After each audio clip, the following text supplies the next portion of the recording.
Fuel is the official podcast of the 434th Air Refueling Wing.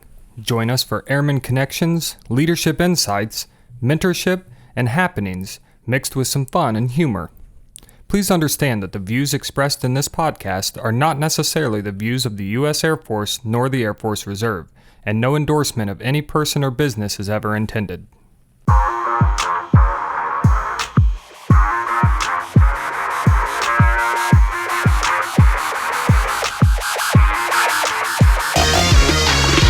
Welcome to the May 22 edition of the Fuel Podcast. I'm the host of this podcast, Chief Nathan Parks. I'm the command chief here at the 434th. And always I have Josh Weaver, Tech Sergeant Josh Weaver from Public Affairs here. So Josh, thanks for joining me. It feels like forever since we've done one of these, since the UTAs later in the month. Yeah, so it does seem like we got a lot of distance to it. And we have a good conversation. We had a great conversation last week to build up to this. And so we have Sergeant Douglas from AMDS and Sergeant Tromba from FSS, as well as you and myself, that we have a great conversation about development and what we're looking for here at Grissom, what we, just our four humble opinions on directions that we can go and stuff like that. So we hope that you enjoy that conversation. We're gonna have a little bit more on that, but man, May UTA, get ready for that exercise that we're doing in June. Colonel Curl is taking over the OSS. So there's an OSS Assumption Command, just a great guy. Just if you don't know him, go out there and support him and get to know him. A great individual. And it's also supposed to be 82 on Saturday and 74 on Sunday. So amazing weather. Talk to us about this new thing that you've added to our podcast. Yeah. So basically, I wanted to add a segment to the podcast that would give us the opportunity to get thoughts from listeners. Right. People around the base, the topics or questions that they want, not necessarily just you to answer, but myself included and the guest. And so created this segment called Fuel for Thought. Yeah. Spent a lot of time on the name. It's a good. Yeah, I know. But basically, so the way that I have it set up is I did a Google Forms, and I will put the link to that when we post the podcast, and the social media post will put the link to that. So anyone can click on that link, and if they have a question or a topic that they want us to discuss, they can type that in. It's 100% anonymous. I don't see any emails, any names or anything. And the best part of this is when we do it, I will be the only one that knows the topic. So any conversation will be completely organic because you or the guest will not know what the topic is. And most of the time, as you hear me go through these podcasts and stuff like that and kind of facilitate these conversations, is the guests do not know our questions. This podcast that we did this time, I think the guest knew the questions and I did not. That is correct. So it was great. Just kind of like you said, I love that organic conversation, not scripted, just ready to go. So is that also a place maybe they can recommend a guest on the podcast? Absolutely. Yeah. Anything that you want to recommend for the podcast? Or a subject. Absolutely. Yeah. Or subject. Yeah. Absolutely. Or maybe a new host. Like maybe we'll take a recommendation, taking applications. Well, I don't know if we're taking applications, but I will say after this last podcast, I don't know, maybe Sergeant Tromba might not be as hard as it looks. No, well, no one's looking at it because it's a podcast, but not as hard as it sounds. Yeah. People.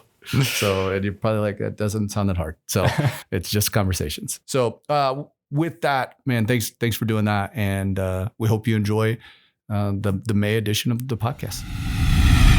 All right, welcome to the May edition of the Fuel Podcast. Today is a little bit different. We were kind of going through some things. We had a person kind of fall out that we wanted to do. We'll do that on another one, but not fall out. Not fall out's when out. you lock your knees and pass out in formation.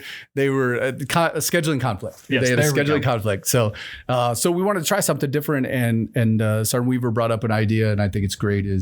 So in here with us we have Sergeant Tromba and Sergeant Douglas and Sergeant Weaver, the Dream Weaver, as always. And so, and myself, Chief Parks, and we're just going to have a conversation. And so we've got a couple different questions that are kind of scheduled, but we're going to let this go where it may. And we've got a little bit of different experiences and rank and everything else. So we'll have a little discussion on where we're at as the Air Force right now and where we're at as Grissom. So first, let's start with, a lot of times, I think people get to know me a little bit on here. And so let's start with you, Sergeant Tromba. Why don't you tell us a little bit about you in like a 2-minute or less version of, hey, here's who I am, and maybe a little bit about your career. Preferably less. Yeah. Yes, okay. So I'm Sergeant Tromba. I am the Wing Career Assistance Advisor. I've been here for about 2 years, and I've been in the Air Force for 12 years. I started as dental, then I became training manager, and now I'm here. Best job ever. So, yeah. Was that short enough for you? Well, yeah. And I didn't know. What would you say your height stature is at this? Like I would say that I'm like 5'5". No, I'm just kidding. 5'5". I'm like 5 feet. My feet are not touching the ground right now before they make that comment. Yeah. So. Answered before we even had to ask the question. Yeah. All right. All right, Sergeant Douglas, what about you? Sergeant Douglas. I'm from Chicago. I've been in the Air Force 5 years, going on 6 now. I'm the medical records manager for the base. And I don't know if I want to give my height. Might be people listening to this. That's right. I'm officially 5'10", but I might put 6 feet sometimes. Yeah, we'll put you on the podcast. You're 6'2". Yeah. All right. I So appreciate that. we'll Can I edit be that out. 5'10"? No, you're still 5'2". Absolutely No, not. you stay Not you stay today, right not where you're today. at. That's I too tried. much of a stretch. I tried. Yeah, 6'2" is all right for you. Yeah, today. exactly. So from Chicago, so Yep. not far from home here. Nope. And so did you do anything else before you came in the military?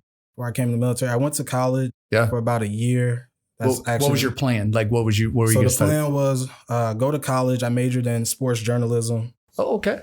The plan, senior Douglas coming out like, I'm going to go to college, be on ESPN in a couple of years, and we're going to be good. And then I got that bill from Kansas, and they were like, yeah, you got to pay this. So you went to Kansas? I went to University of Kansas. All right. Shouldn't have done it. No scholarship, out-of-state tuition. So, Yeah. Is there anybody else that we could get on the podcast? Me being a Missouri fan, Oh, I wow. don't know if we have That's Kansas. Like we have certain rules out here. That's why you got to pre-screen your guests. That's right. There was no betting that went on. What's next? And so I feel like, hey, this is a step, right? As you wanted to be on Sports Center, you're on Fuel. Like it's Next best thing. Yeah. Just one rung below. Yeah. At you could pick the oddest time at 2:00 in the morning. You know, the 2:17 Sports Center podcast gets more views and listens than this. So, but how about you? Did you do anything or did you come in straight out of high school? Nope, not straight out of high school. So I was one class away from my bachelor's degree. Everybody told me to come in as an officer. And of course, here I am. But yeah, I just decided that being enlisted in the military was something that I really wanted to do. So I was born in Atlanta. My dad worked for IBM, so we lived all over the place. And I was assigned at MacDill in Tampa before this. Dream, what do you got? I'm gonna introduce myself too. Yeah, Okay. go for it. So I'm Sergeant Weaver. I'm in public affairs. I've been in the Air Force for coming up on 11 years. So, past the point of no return now. Yeah. I'll remind you of that. Yeah. Me too. But I'm originally from Indiana, from Muncie, which is where I currently reside. It's a nice hour-and-a-half drive for me every day, but still love coming here. And you guys are both Kokomo, right? Now, so. Yeah, there's no way. Hour and a half is crazy. Hey, it's rough. It's rough. Those gas prices are great right now. Yeah, exactly. But I drive a Prius, so. Oh, you good? Yeah, that's pretty cool. So stand by for cool music. So did you come in straight out of high school? I went to college for 3 semesters. Mm-hmm. Actually, a fun little fact for you. I'm a college athlete. I can say that. Oh. I played. Stand by for a long explanation. Go ahead. It's not that long. I did play basketball in college, but it was at an NAIA school. It was Indiana University East. That count. It does count, but what doesn't really count is that they had a freshman team. And so it wasn't like actually, Oh, yeah, so it was you just all freshmen. There was only 6 4 of you. There were 6 of us. Everyone made it. There were 6 of you on the freshman team. I made it. Yeah. There Right. were only 4 people that tried out. There were 6. Yeah. It was a blast though. I mean, if you actually like playing a sport and if you're good enough to go to a school, why would you want to go to a school that maybe you're going to sit on the bench? Right. Go somewhere where you're going to play. Like That's probably what I would say too if I went to a school that only had 6 players.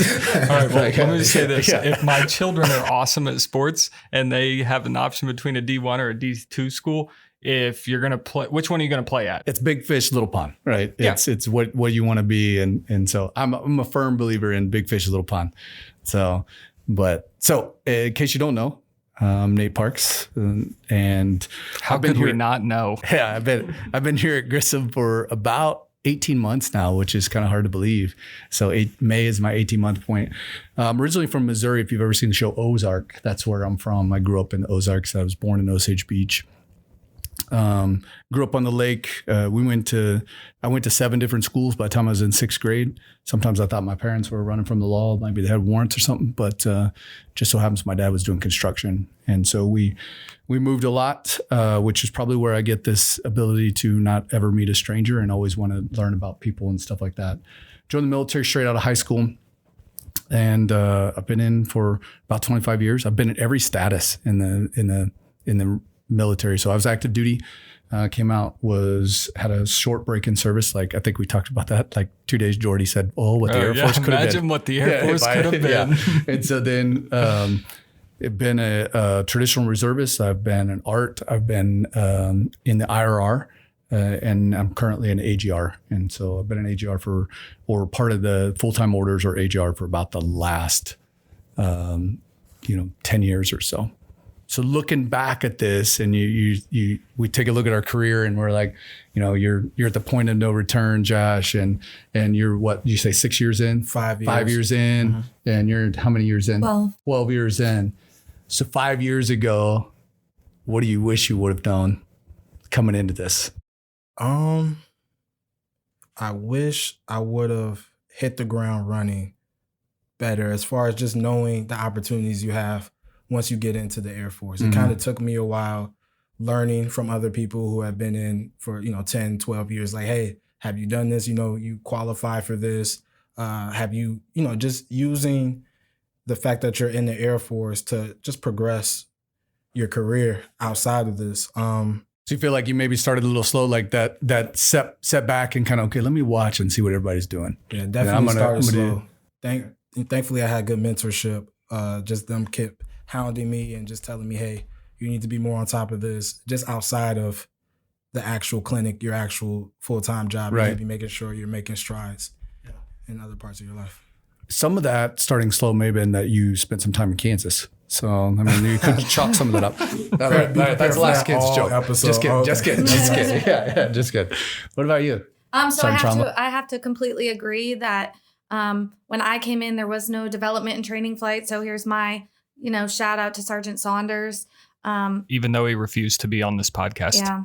He's the one who fell out, right? Right. Yeah. Yes. It was one of the fallout. But yeah, so just a lack of understanding the benefits that come with joining the military. I have people in my office all the time talking about education or talking about retraining, going IRR, getting out, just don't understand the opportunities that are right in front of them.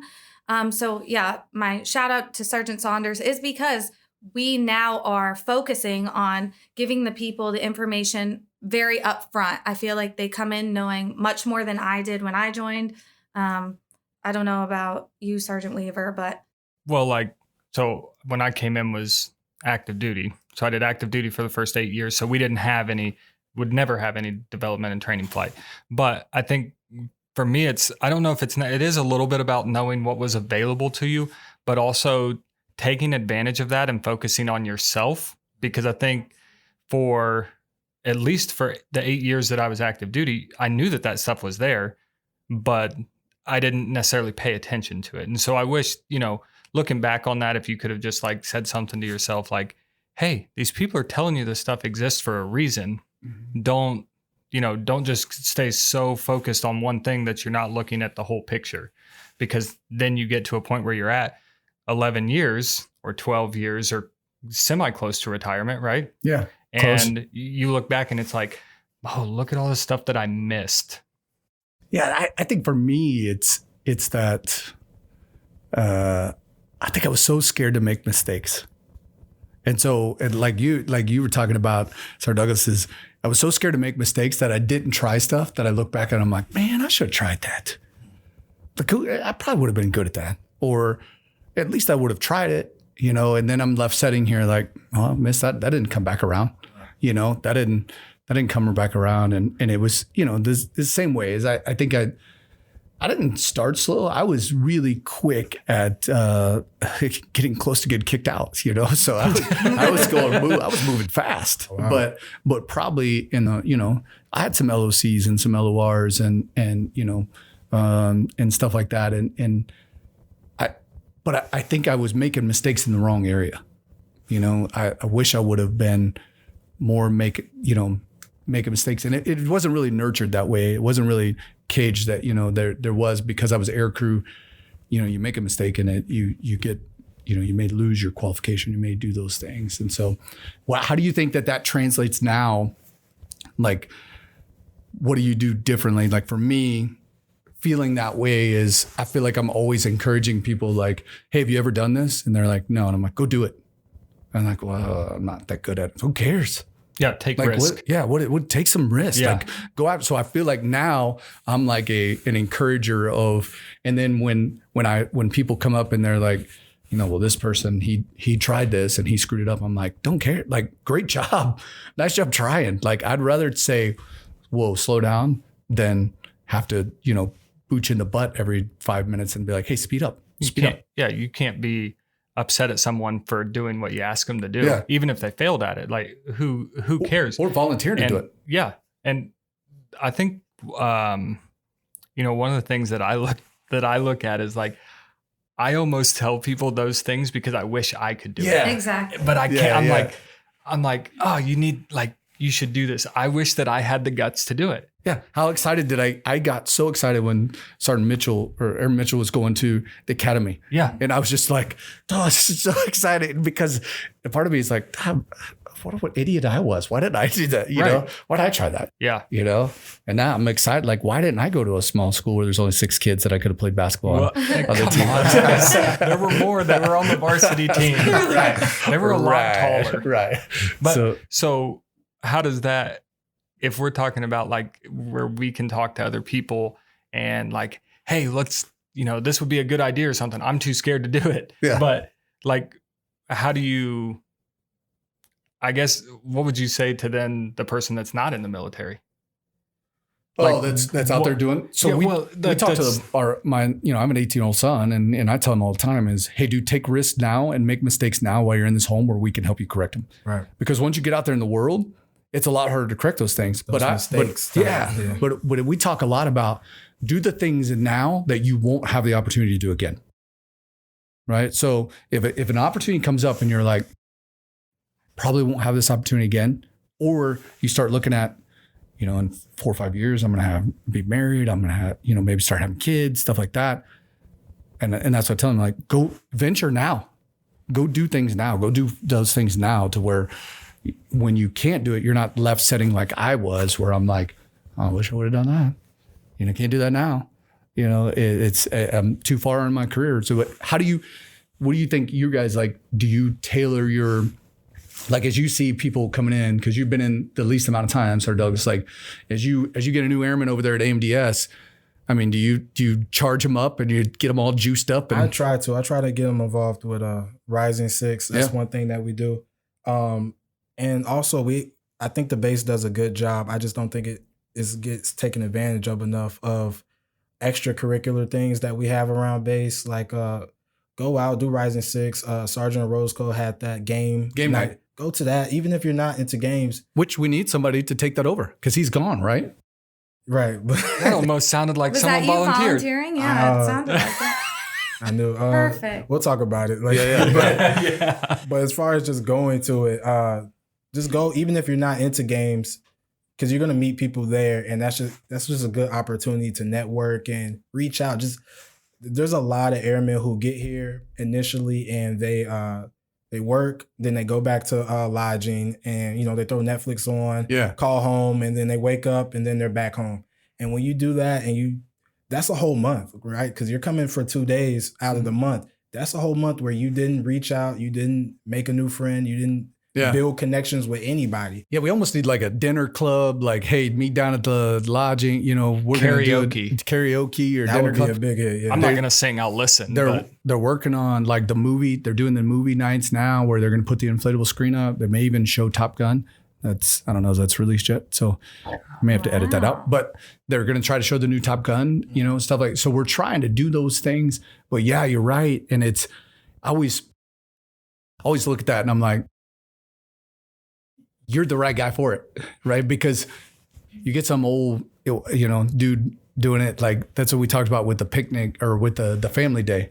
Is I was like, I want somebody young that the music they're playing or the game or something is a bunch of us older people are like, I don't really know that this is what we should be doing. Right. And I'm like, that's when we know it's playing well because probably everybody else is enjoying it. Right. We're not playing the Beach Boys. We're not playing, whatever. What's wrong with the Beach Hey, Boys? easy, settle down. No Willie Nelson. Yeah. But it's some, that generation, there's a generational gap there. And so, yeah, I like that. Encouraging them to kind of get out and do that. You have a lot of people at Sgt. Tromba that come through your. Every time I come down there, there's somebody different.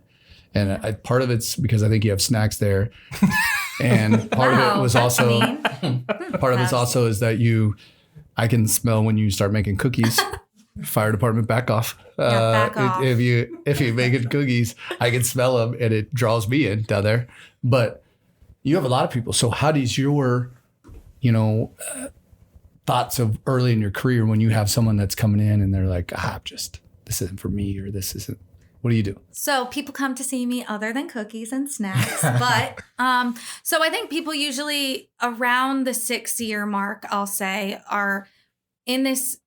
Pay attention, Sgt. Douglas. They're in this mindset of, look, I haven't been in long enough that I'm stuck, but I'm not necessarily happy where I am. So the way that I look at it is, and I usually say people are always so focused on, my ASVAB scores weren't that well, or I didn't do that well on it. So my thing is, if you could have whatever job you wanted in the Air Force, what would it be? Right. So we usually have that conversation. That's usually where we start. Do you want to be something? Are you okay? Yeah, I'm fine. Okay. Sorry, my hand hit the mic there. Apologize. Usually we start having that conversation. Do you want to be in medical? Do you want to be public affairs? Do you want to go to maintenance? Isn't it crazy too, the reaction you get? Like, well, I really want to do this, but I'm in this job, or the recruiter said I was good for this job. And it's like, all the time I tell people is that I used to be a superintendent and I would do a lot of squadron hiring, and I would ask people, what's your best case scenario? And sometimes people were applying for the job in a squadron, and I'm like, we're not your best case scenario. Why don't I use the connections I have and we try to get you to Ohio, or we try to get you to, and they're like, why would you do that? Like, you need a spot here. Because that's what the reserve is about. Right. Like, is if that's your best case scenario, let's shoot for it. If that's your job, if that's your best case scenario job, let's go after that. Right. And that's basically what I try to do for everybody, is let's read. I try to be everybody's biggest hype man, right? Like, go retake the ASVAB, do your CCAF. You can do all of these things. Sometimes you just need that extra little, kick. What's your favorite story from that? Like, what's your favorite? You don't have to name names. Gosh, but I just have so many. I don't know. I feel like this job in particular, I just have so many good stories because there's so many success stories. We have somebody here actually who I don't know if they listen to the podcast, but they had 16. That's kind of hurtful. Yeah. I'm sorry. Jeez. They definitely listen to the podcast. Wow. Anyways, so they had 18. You picked some good guests, Josh. Thanks. Appreciate that. Maybe someone that likes the podcast No, next I time. love the All right, go podcast. ahead. Anyway, so all he had 18 years combined service, but only like 12 years were reflecting on his record. So he came to my office. We had the conversation. He said, I'm not doing another 8 years. I've done 18 years. And a lot of you will probably be like, yeah, she is really annoying sometimes. I will ping, ping, ping until I get an answer, right? Yeah, squeaky wheel it. I'm very squeaky wheel. So every day I would contact the Army records, send me, and they would kick back like, no, we need this form. And it was like the day before his ETS. And I called him, I'm like, you will give me his records. And they gave it, and we got it updated, and he enlisted and got promoted, and will be able to honorably and rightfully finish out his service. So, I mean, so many stories like that where we just get people where they want to be, or I don't know, it's a great job. And I just love it. And I'm you got any of glad those he did. stories yet? I wish. Yeah, she put me on the spot with that one. Being medical records manager, you're pretty much just making sure everybody's actual record that happens outside, whatever you're being seen for, is rightfully being shown in your medical record. That way, when you do get out after those 20 years and you want to get disability from the VA or you want to seek further coverage for it, we make sure that you're taken care of, because it's like, here, he was seen for it this day, he was seen for it this day, make sure he gets taken care of for that. That job is never one where someone opens up their records and they're like, oh, look, all of them are here. Right. Thank you, Sergeant exactly. Douglas. Yeah. Right? They're like, wait a second. It's one of those things where it's like this. I was once near a burn pit, near a country, it's like, and then they're like, where is it? Yeah, you can do no right. And it's always wrong, right? But that's what I signed up for. Like when I was offered the jobs that I was offered, there was medical admin, which I'm doing now. It was like fuels, and it was like another maintenance thing. And I was like, I want to be inside with air conditioning. I'll take the medical job. And then they were like, all right. And I don't care. I didn't care about medical at the time. I just want to be inside. So I get here. So what's your, and sorry, I'll do this a lot though, but and I'm sorry, but I won't, not really. But so what's your background to where that was your driving force? So, like that you wanted to be inside? I'm just a city guy. Like I know on this base specifically, we got a lot of like outdoorsy people. Let's go hike. Let's go. I'm the opposite. yeah. Keep me away from. You're in the right area. Bugs, You're in the right area. I'm super city. I'm super surrounded by corn. I want air conditioning on me 24/7, and I just want to kick back. Obviously work, but Yeah. So I get what you're saying. No. That was one of those things where I was just like, all right, medical, I'm pretty sure they're inside. Most of the time, I was right.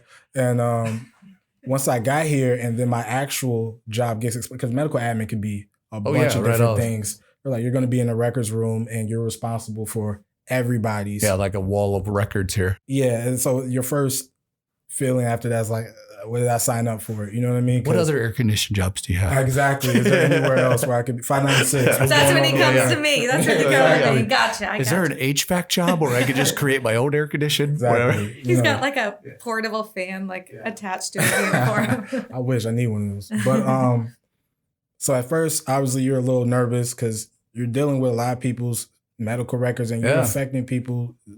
Money, honestly, like what's their livelihood? It's after you're. I mean, I'm close to retirement, right? And so that's one of those things. Tromba saying no. I know she says that I can't retire, but she keeps creating points issues for me to where I can't actually get there quite I'm there. Actually fixing your points. I'm not quite over the goal line yet. So and it keeps getting moved back. So but it's one of those things where I don't know. I love this. I love that, you take pride in that, and that you saw it and you were like, hey, at first I'm like, I have no idea what this is. But now someone, again, that's looking at retirement, down the road is like, oh, crap, I want somebody in there that, number one, enjoys the air condition, but also enjoys, they look at it and they go, hey, I know what I got here. Mm-hmm. Like, I know what I need to do, and I know the responsibility is on me. Right. So what about like you ever go back to Chicago and someone's like, hey man, I'm thinking about joining up? All the time, but they never. It's usually just what advice do you give them? Like if it's, I always tell them go to reserve route all the time, because all of my friends back home, I know that they can't deal with the active duty lifestyle is a little bit different. I mean, reservists, obviously we're all still in the military, we're all still a family, but I think it's a little bit more lax here, and I think 2 days out of the month, for some people, it's easier for them to deal with, all right, for 2 days, I need to go in and it's going to be yes, sir, yes, ma'am. I'm going to have to, take orders and take it with a smile on my face. Some people just aren't able to do that for an entire month or whatever. So start reserve. If you really like it, then you can always go over to active. I always say that. That's one of my advice. And then figure out what you want to do and shoot for that ASVAB score. The fact that I came in when I came, I didn't know anything about the military. I just took the test and they So gave no me family history, military, anything like that? 0. I didn't even know anybody really in the military. I didn't even know what it was really about. It was just, I know this can help with school. Why not? I'll take a shot at it. And so I would suggest know what you're getting into to those people who are thinking about getting in, and have a job in mind and just shoot for that ASVAB score. And once you do that, the rest. What do you give, Josh? Well, first off, in Muncie, do people they qualify to do? I'm just kidding. Just kidding. I don't claim Muncie. Just so you know, I don't actually live in Muncie. That's just the only place that you guys will know what I'm talking about when I say I live in Daleville. It's in between Muncie and Anderson. Yeah, that's worse, I think. You just made it is not Douglas worse. Chills. He got chilled. Like, He's like, take the AC off me. I'm opposite of you though. I would tell people active duty. Yeah, and that's just because what about you? So I think it's different, right? So I was looking for a short answer. Okay. What was it? It depends. Okay. Yeah. So finish what you were going to say, John. It depends on the person, right? Okay. For instance, Trainee Morris that just left this morning to go to basic training that's going to come to public affairs office. Yep. We've had multiple conversations about whether the reserves or active duty was right for her. Of course, I would love to have her in our office, but if active duty is the route that's going to be better for her, more opportunities within this career She's field. Also got a college degree. She does have a college. I told you she's going to be my boss someday. Wow. Yeah. But I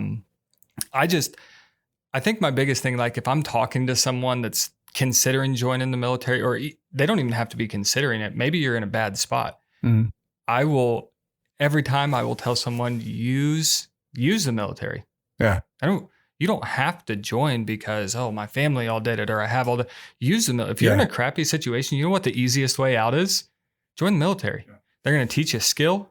They're going to get you out of whatever situation you're in. It's kind of our job as NCOs and senior NCOs to then pour in patriotism. Right. You'll get that when start. You get, we've talked about this before, is you start for one reason. Yep. But you stay for another. Mm-hmm. Right. The start and stay are totally different. Right. Those DNTF members over there that are working with Sergeant Saunders, they're starting for one reason. But talk to them in 10 years and they'll have different reasons why they're still here. What were you going to say? It depends. What does it depend on? Well, so what I was going to say is that it really does depend because, so I have a lot of parents, sometimes I'll wear like my Air Force shirt out. Yeah. And they'll be like, well, can you convince my child to join? No, I can't. Yeah, we don't need any more convinced people here. This has to be something that you want to do. Especially when you're coming in, serving 6 years, it has to be something you want to do. This is a decision that comes from within, right? So if you want to do it or you feel like you want to do it, then just do it. When I joined, a lot of people said women joining the military are running away from something, which is absolutely so what are you false. Running from? Nothing. Oh, okay. I'm not running from anything, right? Right. But so I think that's a perception sometimes of women joining the military. Excuse me. And it really depends on the situation. Do they want to go to school? What is your end goal? Once you give the end goal, then we can definitely talk about, the differences in the reserve, guard, active duty. Obviously the reserve is the best in my opinion. But every situation warrants a different response. Yeah. I also suggest a lot of times, again, I'm a guy that's, hey, do what you can only do right now. Right. And so I'm a big pusher of, hey, go to active duty and see what that's like. Let them, and then from there, you can come back to the reserve. But I think sometimes in the reserve, if people are just straight reservists that have never been active duty, they don't sometimes appreciate what we have here. So that piece that you're talking about is, hey, things are a little more relaxed, or hey, maybe we don't sweat the small stuff as much, or whatever that may be. They don't get that. Yeah. Right. Because that's from day one for them. And so then what happens is it's, like any teenager that you may have, is if you give them a little, then they're like, well, let's keep taking this, somewhere else. And let's keep going down this. So you were active duty originally? Nope. I was not. Reserve? I joined reserve, but again, have been every status like you. Yeah. I know what your answer is. Did you answer on one of the other podcasts? Alaska was your favorite assignment, Oh, huh? of course. Yeah. Yeah.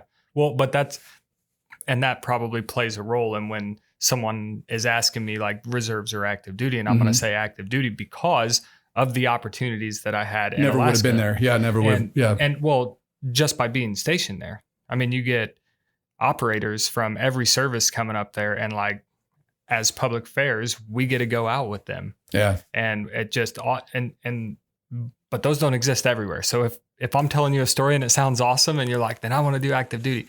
If you're at Grand Forks, North Dakota, you're probably not going to be doing that stuff.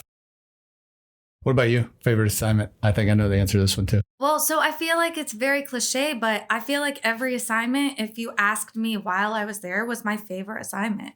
Yeah, they each bring something different, huh? Yeah, if you ask me now, this is my favorite. When I was at Robbins, I mean, they all, for different reasons, have been my favorite assignments. Every once in a while, I'll send her like senior master sergeant jobs that are, in her career field and stuff. And she's like, why are you trying to get me to leave? I love it here. And I'm like, I'm not. I'm trying to, provide opportunities. I agree with you. So I look back at places where people hated it, right? Holloman. I was at Holloman and we loved it, but it was for a different reason, than a lot of people. And, it's the same way with Vegas. Like we loved Vegas, and people are like, well, why'd you love it so much? And I'm like, it was a great place to raise a family. Like we felt so connected there to other families that they became like family. Like we made lifelong friends through that process. And so, yeah, each one kind of holds its own piece. Even you being in for 5 years, what are the changes you see from the beginning? Yeah. Now? Oh man. Well, obviously the biggest change for me was being medical. COVID it flipped everything around. You can't be prepared for like a pandemic that's never happened in like the past 100 years. Get the book here. Ending. Let me go to the CDCs. What's it say about pandemic?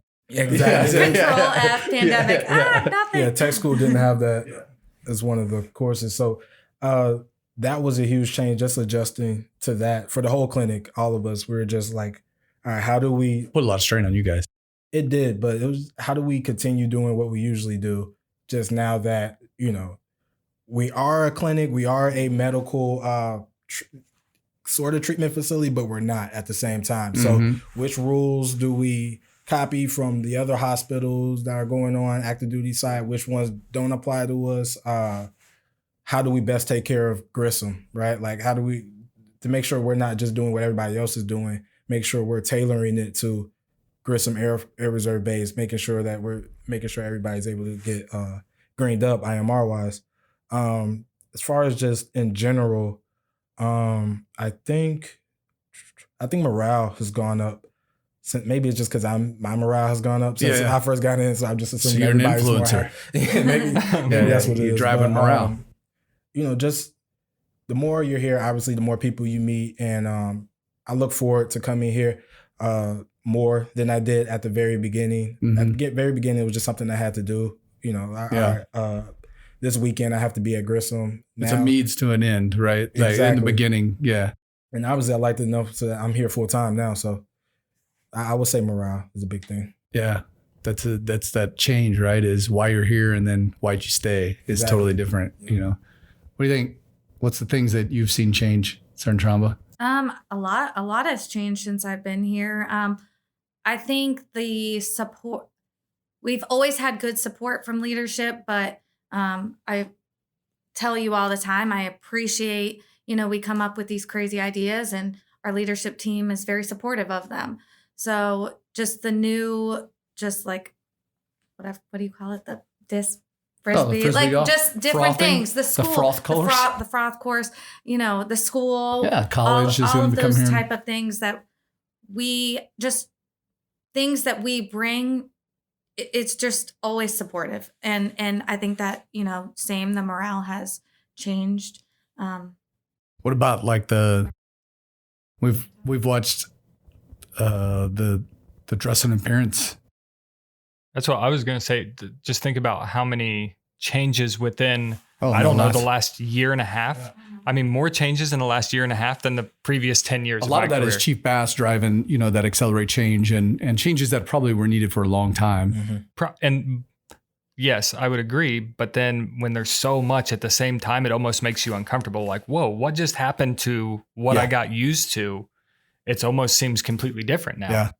It's interesting too, talking to people, even like the female hair standards where they can wear their hair down. And a lot of females are like, I don't like it, and then you meet these other females, they're like, I love it. Like, right. And so even that piece. And I'm just going to tell you, I absolutely love having my hands in my pockets. I love it. It's the greatest. I used to call them guard mittens all the time. It's like, I have to put my guard mittens on. It's like, you don't realize how much you love putting your hands in your pockets until you can't do it. Right. Yeah. You're like, I never even thought about how much I like doing this. I think it says something about you can't walk with your hands in pocket. And so now it's no longer like when I stand in front of people, I used to have to be really conscious because I'd put my hand in my pocket when I talk to them. So I'd be real self-conscious about that.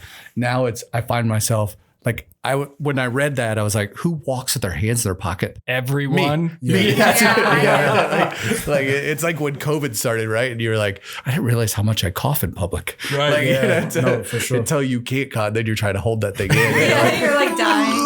I don't think this is good for me. But your eyes are watered. You're behind that mask. And like, you okay? Like, this meeting's touching. It's almost like you got to relearn the AFIs though, because you got so used to them. I mean, that was your whole career. They did not, if they changed, they were very small changes. And then all of a sudden and then it's even hard. Like, hey, I don't think you're allowed to do that. Actually, I am. And you're wrong. You should read the AFI. Right. Like, oh, so now it's more of an ask, right? Is like we expect our airmen to be a little more educated now with the rapid change, right? And those pieces. I try to put that stuff out and make sure that we stay at it. You guys do a good job with public affairs of sending that stuff out. But do you think we're changing for the better? I do, especially when it comes to the EPRs. Oh yeah. So going to narrative instead of bullet.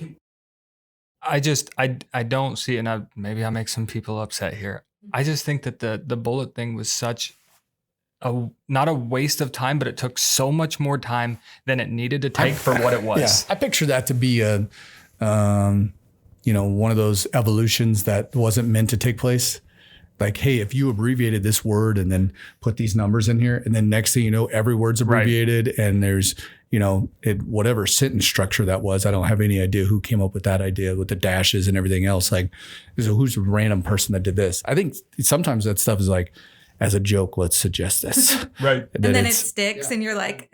But I love the fact, we're getting ready. We'll push the email out that our second quarter awards will be all in plain English. Like it's just a narrative format to where, if you have an airman that comes in and does great things and you write up a 1206 for them, even if they don't win, they can now take that 1206, go back to their civilian boss, their family or whatever and say, hey, ever wonder what I'm doing on the weekends?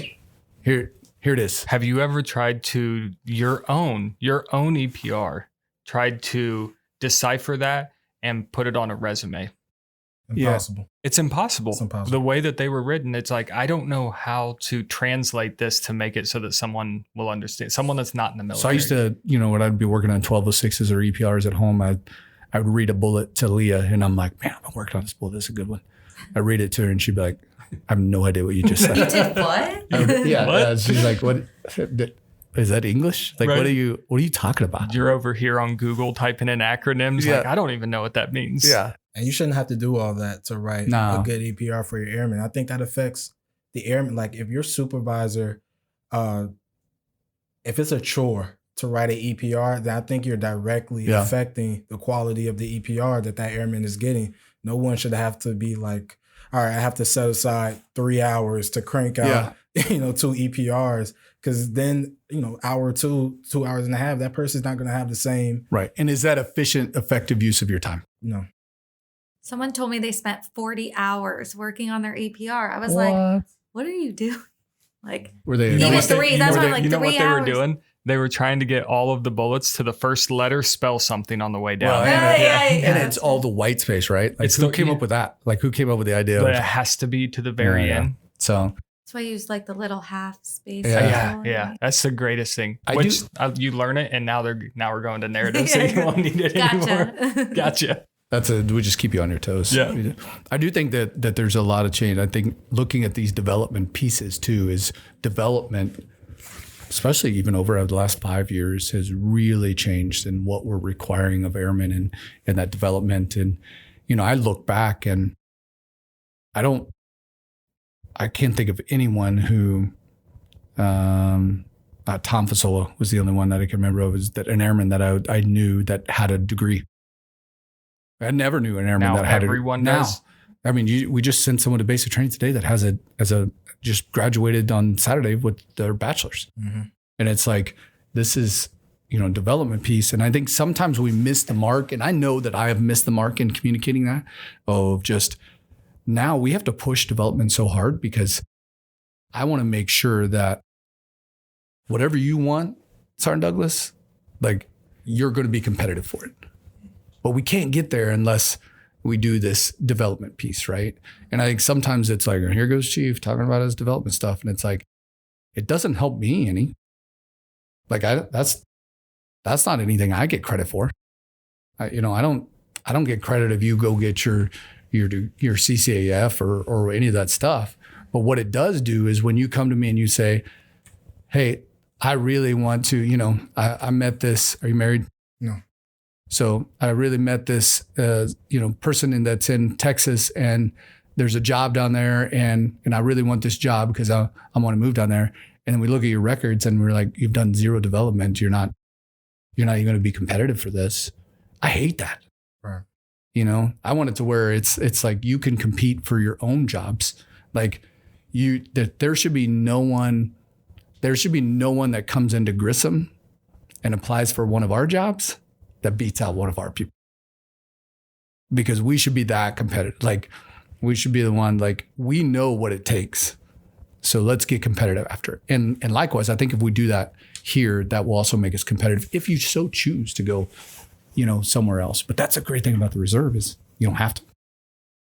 But I think there's a shift in that development piece, which the why hasn't shifted with it.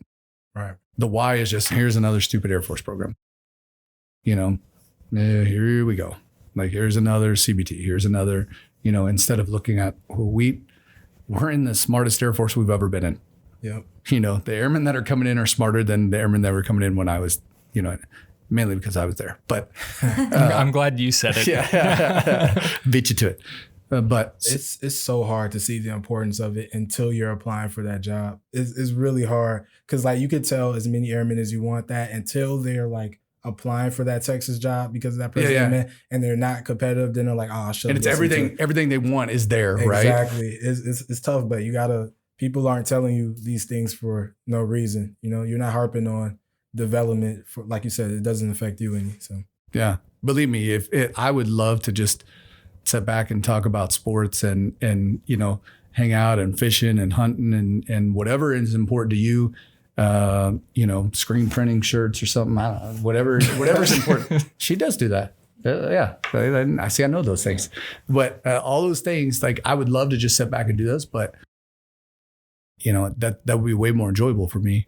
But the thing is I can't stand the thought of thinking you're going to miss an opportunity because I didn't inspire you or motivate you to go do those things. Even if you're pissed off at me, at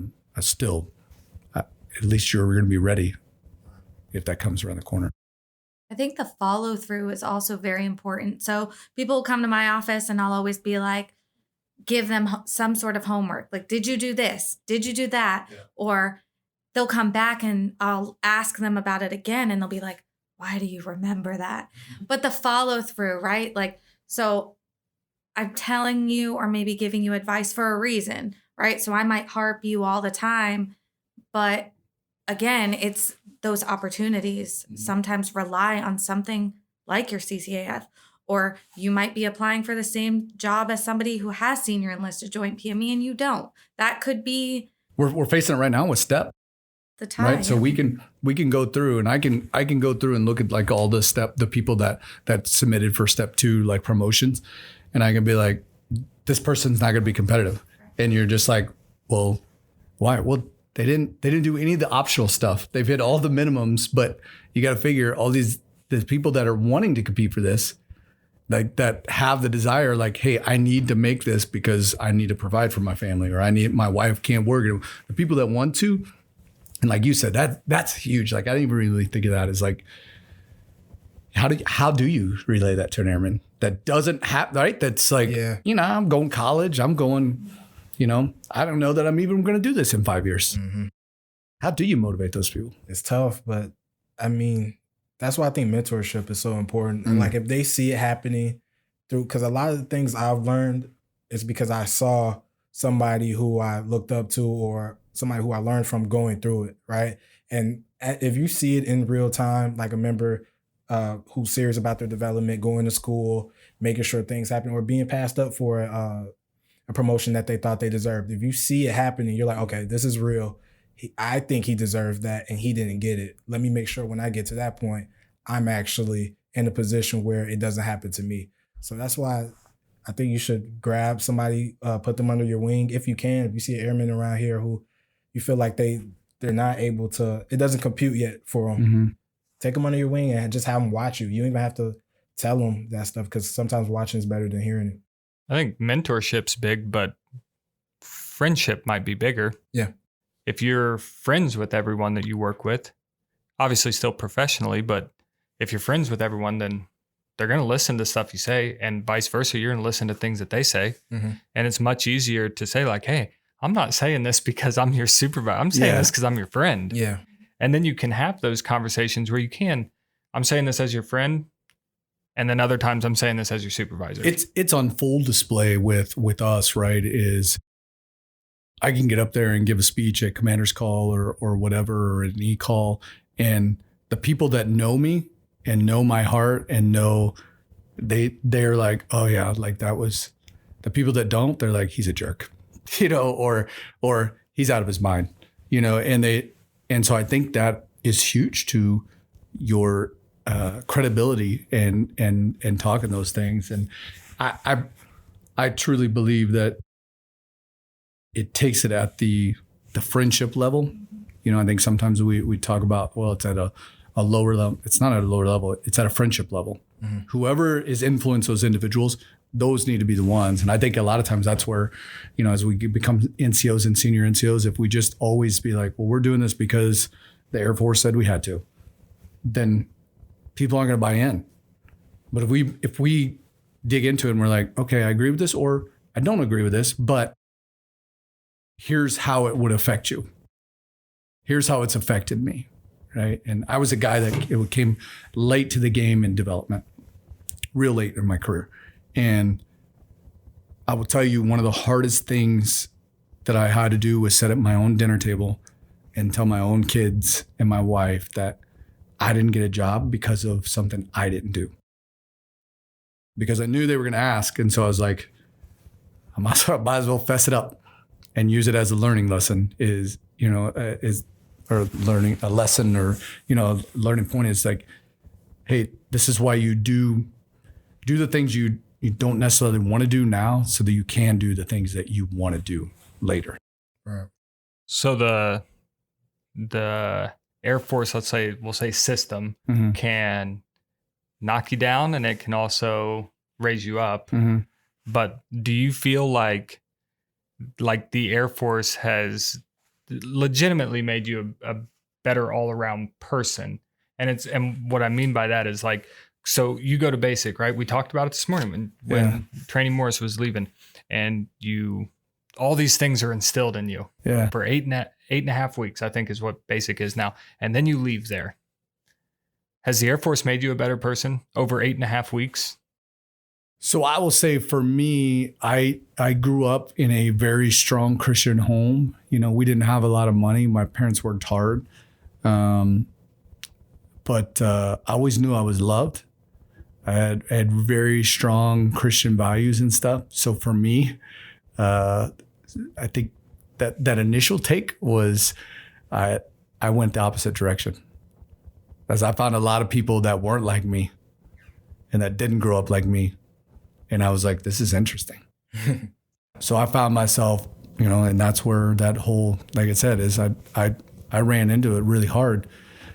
But it was like partying and, you know, the drinking and the all those pieces. And so I think I found the wrong, but I was seeking it, I think. the wrong crowd. And so I think there was a time period or a time in there where I think if you would have looked at my life before the Air Force and looked at my life, when I was an airman, I probably became a worse person. But then what happened was I had a guy, a Senior Master Sergeant Luke Reisdorf, set me down and he said, "Hey man, one of the things that I love is partying with you." Like, good time, Charlie. it is a lot of fun. Like, there is nothing that we can come up with that you won't try or do, or everybody always has more fun. And he goes, "But you need to choose. Do you want to continue to be that guy?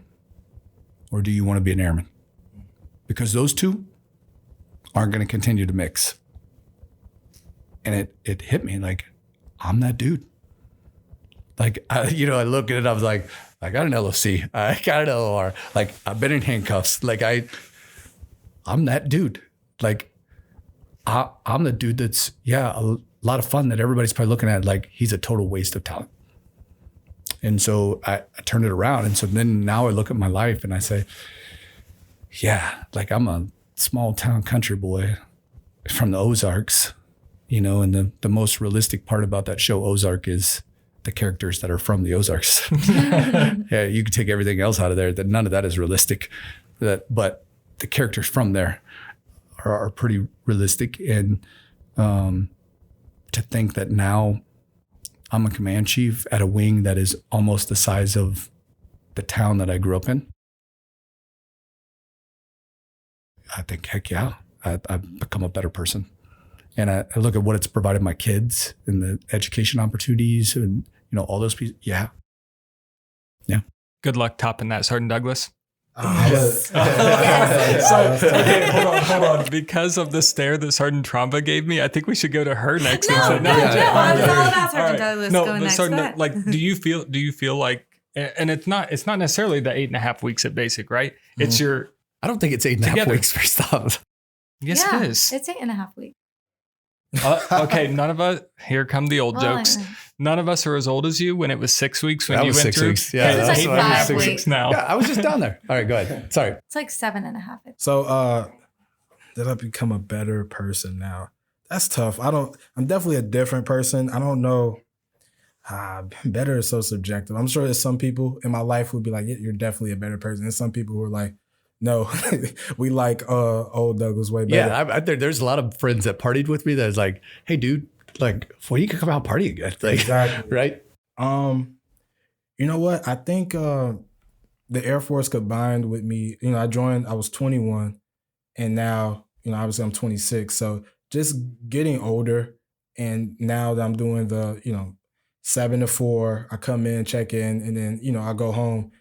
You just grow as a person doing that as opposed to partying. I went to Kansas that was a blur.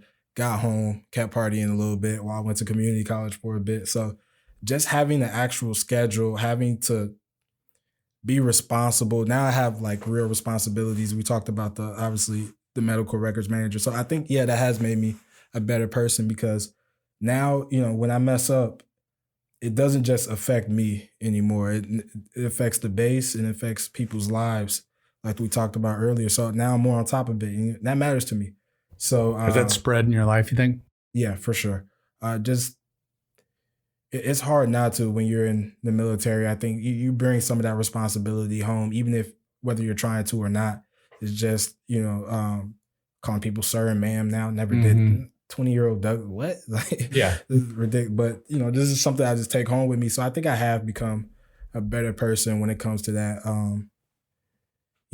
That's a tough question. I'll let Tromba. Yeah, so mine's short. So looking back over the past 12 years, I absolutely think that the Air Force has made me a better person, a better leader, a better friend, a better mentor. It's just given so many things that have made me better. So what do you think? Like, sorry, you didn't get to answer. I was just gonna say I would agree with you. Sometimes it sucks that it has to hurt to get Absolutely. better. Because it does a lot, and it's not. And that's the thing is, like, we can sit here and talk about, this made me a better person. And somebody who's not in the military, probably not going to listen to this, but if there's a chance that they do, and they're like, man, that's so awesome. It doesn't come without hurt.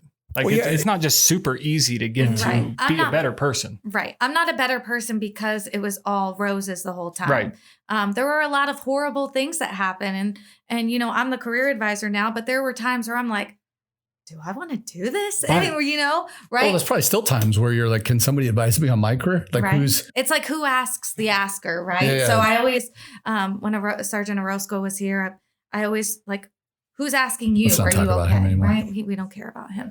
Senior Orozco, we don't care about you. But yeah, so like who asks the asker? But again, the friendships here at Grissom, and they are friendships. People are always asking, I feel like, about everybody. I can't walk down the hallway without somebody. How you doing? You know, like sometimes I'm just like, just trying to run, you know, but. So we all have these little things, and we all see where maybe our lives are better, and we've grown, we've matured. Where do we, and this is a corporate we, as in 434th Air Refueling Wing, the members, where do we need to mature? Where do we need to maybe implement some things that we're like, this is direction? Yeah, maybe develop. I don't know necessarily mature, but I think or some of it may be not even new developments. It may be go back or grow or do this again. You know, for me, I look at that and I'm like, we have a phenomenal sports complex over there: football field, basketball courts, tennis courts. When we did the stand down day last year and we used those, there's still people talk about it. And I'm like, why don't we have on a Saturday after UTA a softball game? You know, why don't we get together more? And sometimes I feel like we're missing that. Let's start with that friend feel. Sometimes we're missing that. And I think Chalks is a good, you know, a place to start with that. But again, we got a Frisbee golf course. You know how many people I've seen using it? Why not? But it's been cold, so. But why not have? Yeah, maybe 80s all next week. We'll hope. Yep. We'll hope. So I won't be here next week. But to me, I look at that and I'm like, okay, I think there was a lot of things that took place, you know, and there was a lot of goodness that came from COVID. We had to adapt and we had to change and we had to evolve in some places that we probably should have a long time.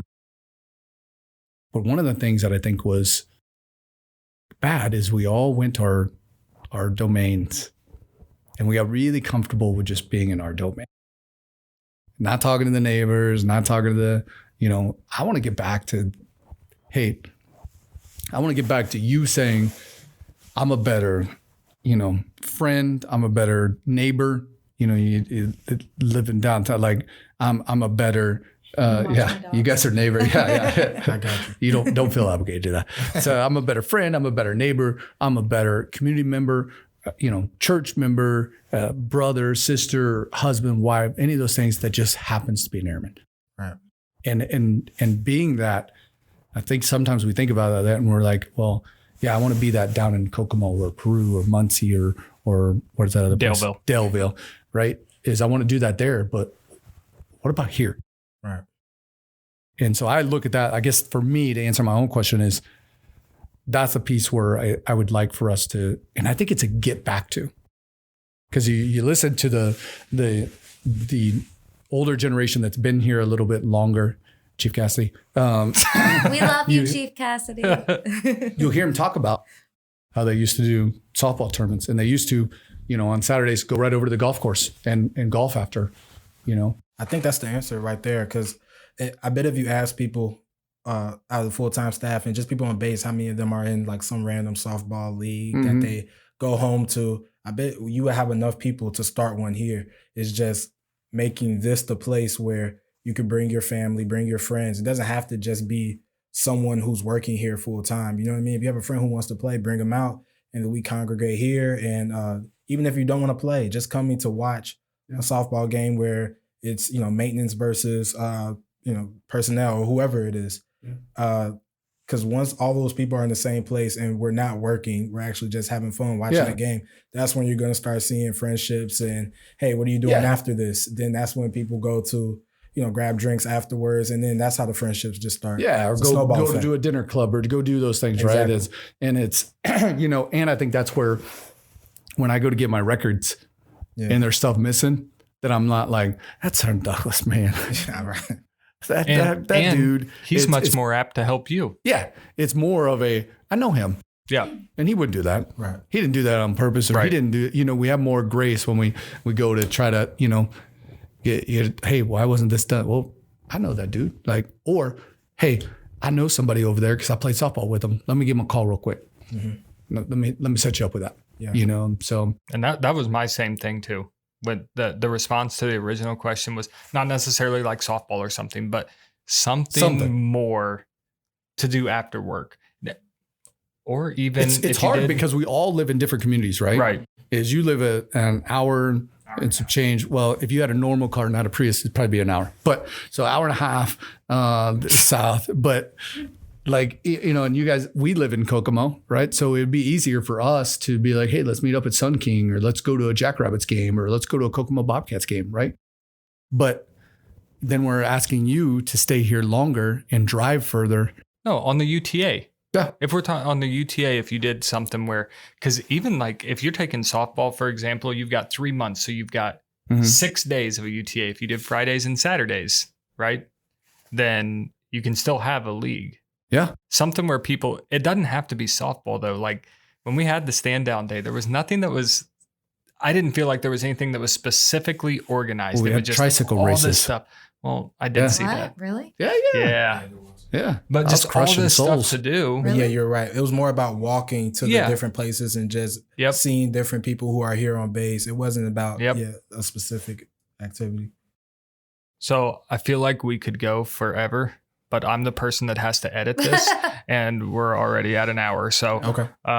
Stand by for buzzkill. Yeah. I know. Gosh, we were just getting into the good conversation. Thanks. Do you guys not think that it's warm in this room? Thanks, Weaver. Well, we got the AC guy, so we know that he's hot over there. So AC is kind of lacking over here at 596. Yeah, that's right.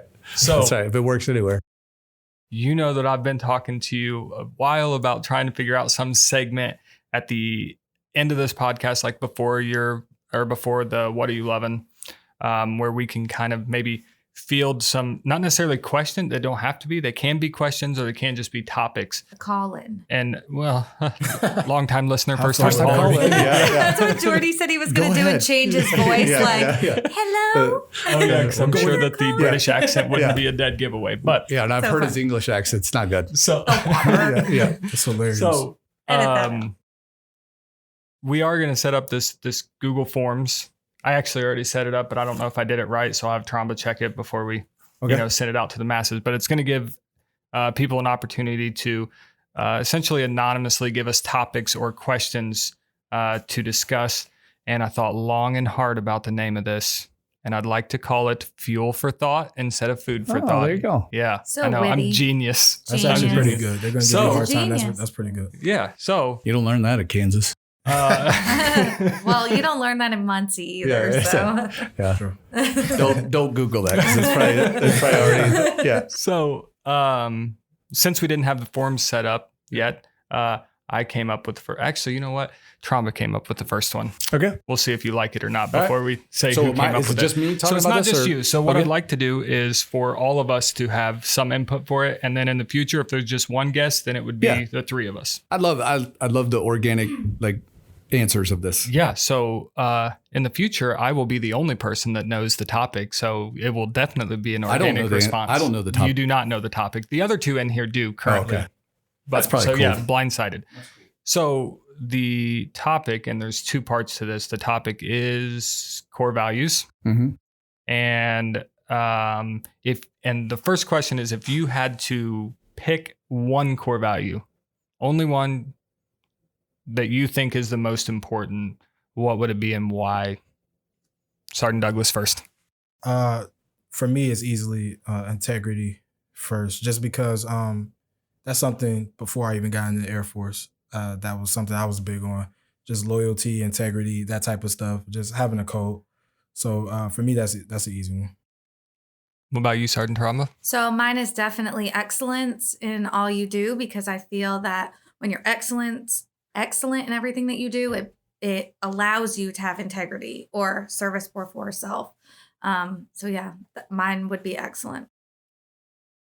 Just encompasses the other two. Michael? Yeah, you go. So I agree with Sergeant Douglas. I think integrity, just like what you just said, I think integrity is at the core of all those things. Is if you have integrity, because I think of integrity as also accountability, right? And so that integrity is what drives you to those things. And integrity for me, it's a big one. So the whole point of this thing was for everyone to not necessarily agree. Yeah. Hopefully there is some disagreement here and not saying that anyone's wrong, but you think differently than I think, and you think differently than I think. And so it's good that we've got it, because mine would be integrity as well, because I feel it's the same thing. So we get to vote Tromba off the island? We can't vote her off the island. Right? No, you're right. No one's saying that you're wrong, and no one can say that we're wrong. Like that's your, except for Sergeant Douglas. He says you're wrong. Yeah. But you needed an extension. Let me delete that. But yeah. So you feel that excellence in all we do encompasses all of the core values, and we would feel the same way about integrity first. And but so here, go ahead. What you got? No, that's a tough one, because it is tough. It's it was only supposed to be to you, but then it came to all of us. But no. We talked about this beforehand. So I think I would argue pretty hard that I'm in my head right now, and I won't go through it on here. In my head right now, I'm going through all of the discipline issues that we have going on right now, all of the issues that we're facing, all these things that we're doing. And to me, it all comes back to integrity. But it could also come back to excellence. I can see that, but I think excellence is a byproduct of integrity and accountability, right? But integrity, so when you're breeding an environment of excellence, right? Uh-huh. So when we're hoping for all of our people to be excellent, we are fostering an environment that allows them to have the integrity.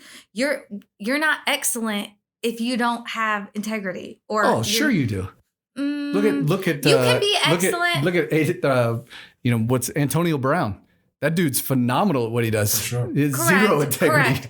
Like it's correct. I can agree with that. But I think for us in the Air Force, being excellent fosters the other two core values. Integrity kind of votes off service before self. Because to me, I don't know. Only reason I would kind of disagree with you is because I think there are people, and I'm talking about myself, that's how I know, who started off excellence. I wasn't able to hit that, coming into the door. But the integrity part is what made me keep shooting at it and saying, hey, Captain Triplett, can I come in for more days? That way I can work on my program, and maybe I can get to that excellent point where I'm upholding that core value. If the integrity is not there, then you don't care. But is that service before self? Oh, man. He just messed my head up. Well, what does service before self mean to you? Because everybody, it means something different. Whoa. Here, now we're about to move into the next question here with that. I thought it was one question. I said there were two questions. I mean, but that's a valid thing because it is. Well, okay, so because we can still get into that with this next one, and this is the uncomfortable one, so get ready. Do you think that the core values sometimes are used as leverage, not just something that you personally want to live by? Do you think that the core values can be used as leverage to make you do something? Yeah, so I think that our core values is kind of like that. If you think of it as, a lot of times people will talk about a moral compass, right? And they'll talk about, well, what's your moral compass? And so a lot of times I think we use those core values as the moral compass, as when we're interpreting the AFIs, when we're looking at discipline, when we're looking at, the mission and who we want to be and stuff like that. We use that, those core values as the moral compass. Because if you and I say that the moral compass it's the magnetic pull of the compass. So if you have no magnetic pull on a compass is just a paperweight.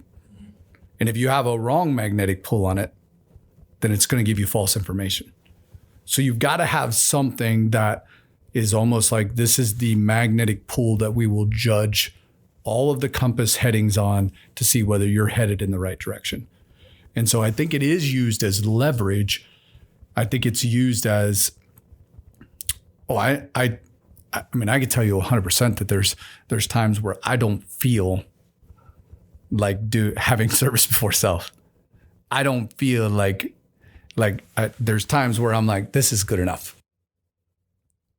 But I look at those core values and I think, as a command chief, especially, I'm judged by those. My work, my body of work, who I am should be compared against those. And so, yeah, I think there's times where it motivates me to be that culture that you talked about. Is it breeds a culture where I'm like, I got to do what's right. Like I got to do what's right here, because it's like anything else. I call it moral fatigue. At some point, you get your life. There's so many things going on that you get in this moral fatigue area, and it's like I'm so wore down that my morals are starting to be like, okay, could I just pass this off as good enough? And instead of, I think now you have this atmosphere where you're like, nobody's going to tolerate that. Colonel Pemberton's not going to tolerate that. For me, I work with him every day, or even Sergeant Transfiguration. AJ's not going to let me get by with doing something halfway. She's going to turn it right back to me and be like, this is not what we want to put out to our airmen. And so, yeah, I think so. I don't know if that answers your question. It does. It answers it in a different way than what I was thinking about, and I'm gonna roll with that. So yeah, what he said, right? Yeah, what he said. Do you guys think so? Well, so let me kind of rephrase. Well, I was asking if you think that the core values get used as leverage, and I think what I meant by that though was more of, could you? And I'm not saying you to me, but that's the example we'll use here. Do you think that someone in your position uses the core values as leverage for me? Oh yeah. Oh, for sure. I don't mean overall. For sure. Yeah. Like to motivate you, or if I'm giving a feedback to you and maybe you're not hitting the marks, am I going to leverage those things to try to get you to hit those marks? Right. But is that subjective? Oh yeah. Meaning that's how you view the core values. Yep. Maybe I don't view them the same way. And that's what I got to look at is, for me is, yes, but what I always try to turn that around and say, the standard that I'm holding you to, you should also hold me to this standard. Like there is still a, I'm asking you to have some integrity here. You should turn around now. If you see me at a point, and you should be like, I'm asking you to have some, I'll give you an example of a time that I didn't have good integrity. Right. So, we are, and it still bothers me to this day. So this is going to be like a therapy session. I'm going to feel like this is good you to get off asking for forgiveness. I feel like. So I was over at the flying squadron one time when Colonel Shaw was still here, and we were having some drinks, and we were staying outside, and we were smoking some cigars, doing that, the friendship piece, right? And the national anthem came on. It didn't even start, right? And everybody took off running, and I took off running. And that is I cannot stand that. Because I'm like, I don't care if it's raining. If I'm anywhere close to the door, I will step outside to be in that. But I got caught up. I got caught up. And I ended up turning around and walking back out. And of all people, Colonel Wiltsey was standing there. And she said, you better get your ass back out here. And I needed that in that moment, because I had that lack of integrity at that moment. And so, and it wasn't no judgment on the rest of the people that went inside. I understand it. I'm not saying I haven't been there. I'm just saying, for where I'm at in my life and in my career, I had a lack of integrity and accountability for that. And it was, I feel like she could have leveraged it at that point. Like, you think you're a command chief and you want to sprint inside. Like, so yeah, I think it can be used to leverage that. I don't think it's always positively used. That might have been where the question was, but I don't necessarily want it. I think that your response was way better than anything we were going to get out of what I was thinking. Because I do think that it is sometimes negatively used, and I think that that's more upsetting than it is anything else. One of the things I don't like is when people are like, they're not ready for the promotion. What's that even mean? You know, and the excellence and all you hit on it, and man, I love having these conversations because I get that stuff out of it. Is excellence in all you do, but there's got to be a build up to that, right? Yeah. Like Airman Douglas coming in the door, we expect him to do the exact same things that Sergeant Douglas is doing right now, right? Because you're doing excellence right now, but did we expect that on day one of you? Like. You know what I'm saying? So that's where I think we negatively use it is, you know, you screw one thing up, you miss one. And we're like, excellence all you do, man. Integrity. Like, man, you ain't showing it. And it's kind of like, well, maybe we aren't mentoring you right. Maybe we're not leading you right to get you to that point. Maybe we're not breeding that environment of excellence. I've always thought about it as something to strive for instead of something that like, as soon as I sign this, from now on, I need to be upholding these three things, right? Because when you're coming from, you know, regular life, for me being 21, coming out of college and straight to the Air Force, it's impossible just to flip a switch. All right, now I'm excellent in everything I do and all of that type of stuff. So I always thought about it as something to just strive forward. So I don't. You were always goody two shoes. So go ahead. So I don't mean it like, you know, you come in excellent. I mean it more as that's what you're striving for, right? So when you're striving for that excellence, you have integrity first. You don't come in having the feeling of service before, like you're wanting to be part of the military. You join obviously, but is service before self something that's right away? You graduate basic and service before self. Is it? I mean, I agree with you. I think if you look at it in again, I feel like I need to stop saying this, but I talk to my kids about this, and I feel like all these life lessons are still good. Tell them if you aim for excellence and you miss the mark a little bit, where are you at? Still aiming for excellence. You're still at really good. Still pretty awesome. You're really, you know, like better than most. You're still at that. But if you aim for average and you miss that mark, well, now you're below average. You know, you're at those. So I agree. I think it can be misconstrued sometimes to where we put undue stress on airmen and undue pressure to hit a mark that is really unachievable. You know, so as smart as they are coming in the door now, way smarter than us that when we came in the door, that as smart as they are doing that, there's still a lot of pieces that we have, the wisdom that we have, the way things are done, the way that they don't grasp yet. So now it's time for your segment. All right. Yeah. So I don't know if you guys listen to it, but we do a what are you loving? So it could be anything from, hey, a new pair of shoes to I loving this jam. I'm playing it over and over on the radio, or, you know, loving this time of year, whatever. So we'll start with Josh since you've done this before. Boy. So what are you loving? So I'm not going to lie to you. I'm racking my brain right now and hoping that I didn't say this on the last podcast because I have been in my house for a minute. Have I said anything about my house? No. Okay, cool.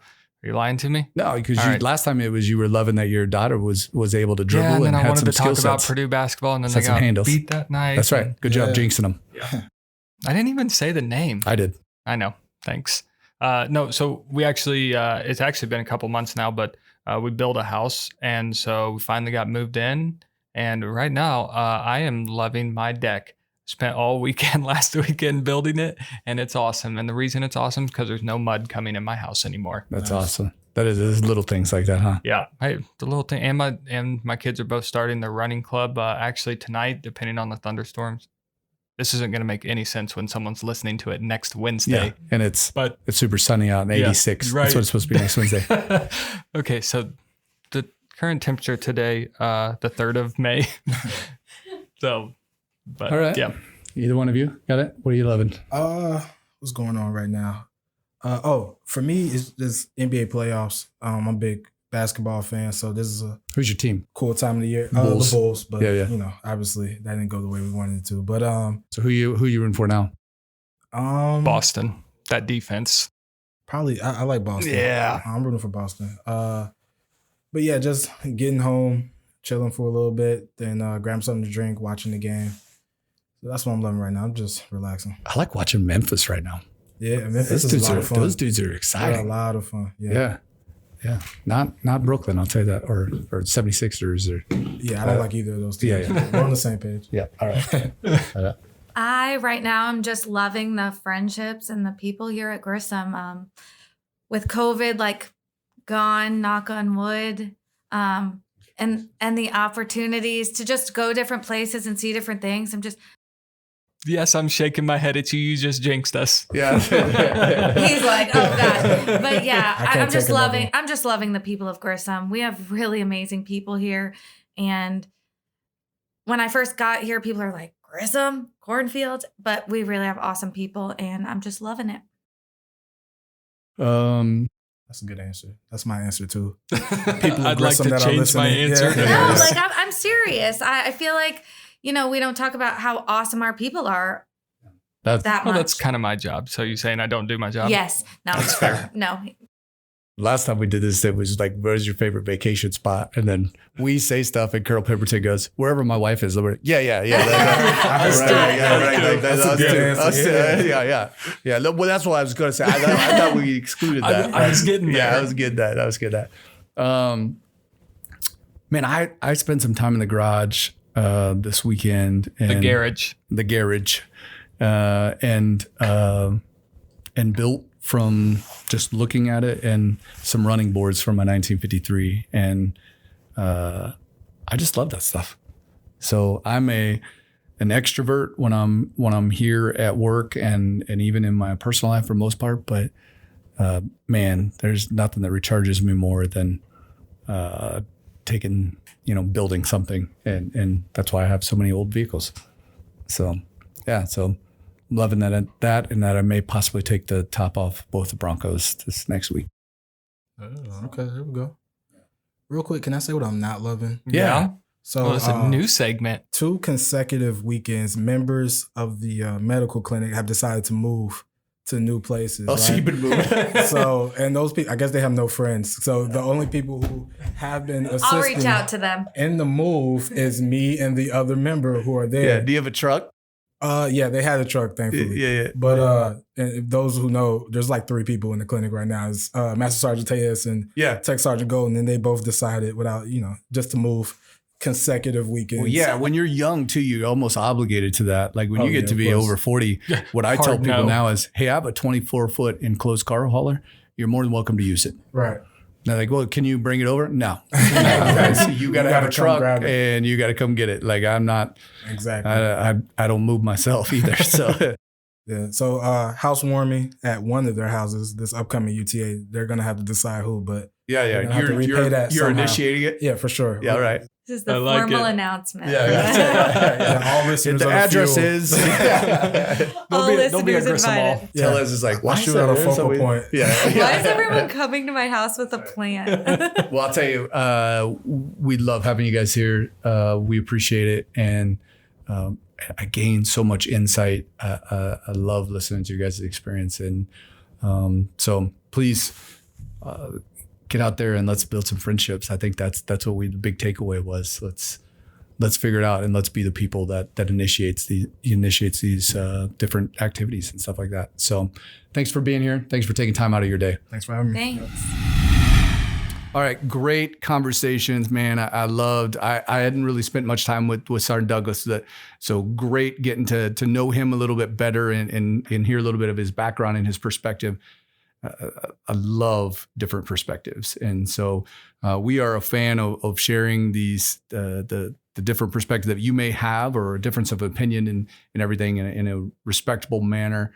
And so I would encourage you guys to have those same conversations in your shop or as you're listening to this with the people that are around you is have those conversations. And I'll tell you, in there, we hit on something that it really drives that home on sometimes the best mentorship is through friendships. What a great weekend. Again, 82 degrees or 74 degrees. What a great weekend to get out and do something, to build some friendships. And remember, a lot of times people get brought to Grissom because of a family, or because this is where they grew up, or they're coming back home, or a spouse brings them, or whatever it may be. Whatever brought them here, let's keep them here with family and friendship. And so get out and do something, enjoy each other's company, have some laughs, enjoy some sunshine, and we hope you have a great May UTA.